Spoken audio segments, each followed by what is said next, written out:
বাংলাদেশ আজকে তার অভিভাবককে হারিয়েছে।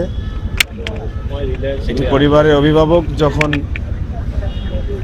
এবং অতি গুরুত্বপূর্ণ অভিভাবক যখন শূন্য হয়ে যায় একটি পরিবার, ঠিক ওই পরিবারে যেরকম হয় বাংলাদেশের অবস্থা আজকে সেই রকম। আপনি দেখেন যে বাংলাদেশের সকল শ্রেণী পেশার মানুষ শোকার্ত এবং এই বেগম খালেদা জিয়ার জায়গাটিতে এই জায়গা পূরণ বা এই শোক আসলে এই জায়গা পূরণ সম্ভব না। কারণ উনি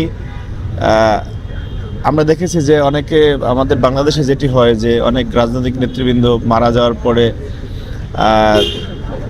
তার বিষয়ে অনেক কদর থাকে, কিন্তু বেগম খালেদা জিয়া একমাত্র ব্যক্তি যে উনি বেঁচে থাকা অবস্থায় বাংলাদেশের সকল মোহনা এক মোহনায় এসে মিশে গিয়েছিল, সেটি বেগম খালেদা জিয়া।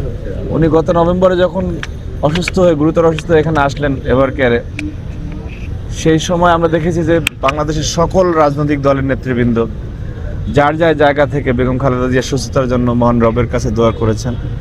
এবং আপনি দেখেন যে সর্বশেষ যে আমাদের মাঝ থেকে একজন বিপ্লবী বিদায় নিলেন শহীদ ওসমান হাদি, তিনি বক্তব্যে বলেছেন যে তার জীবনের পরম আরাধ্য বিষয় হচ্ছে বেগম খালেদা জিয়া তার মাথায় হাত বুলিয়ে দিবেন, সেই স্নেহটুকু তিনি পেতে চেয়েছিলেন।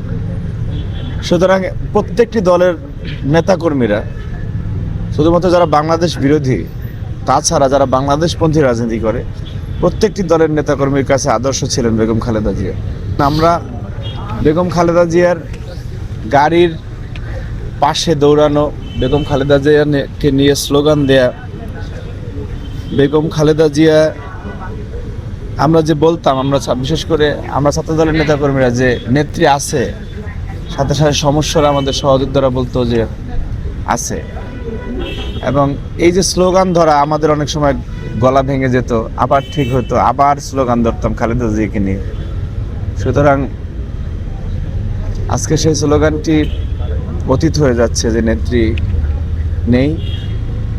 এবং এটি আপনারাও আমরা দেখেছি যে আপনাদের মাধ্যমে আমরা অনেক সময় শুনেছি যে বেগম খালেদা জিয়ার স্বাস্থ্যের সর্বশেষ অবস্থা সংবাদ মাধ্যমের কাছ থেকে আমরা শুনতাম, এবং একেবারেই দেশের আলোচনার কেন্দ্রবিন্দুতে উনি শেষ সময়টা পর্যন্ত ছিলেন। আজকে থেকে সেই আপডেটটিও আপনাদের জীবনেও বেগম খালেদা জিয়ার জন্য শেষ হয়ে গেল।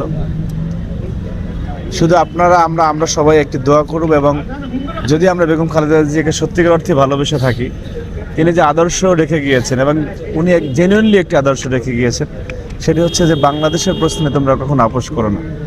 কারণ ওনার জীবনের উপর দিয়ে যা গিয়েছে, উনি জানতেন যে আধিপত্যবাদ বিরোধী শক্তির বিপক্ষে কথা বললে জীবনের উপর দিয়ে কী ধরনের নিপীড়ন নেমে আসবে, সেটি জেনে শুনে বেগম খালেদা জিয়া কিন্তু সেই জাতিসংঘে আধিপত্যবাদের বিরুদ্ধে কথা বলেছিলেন।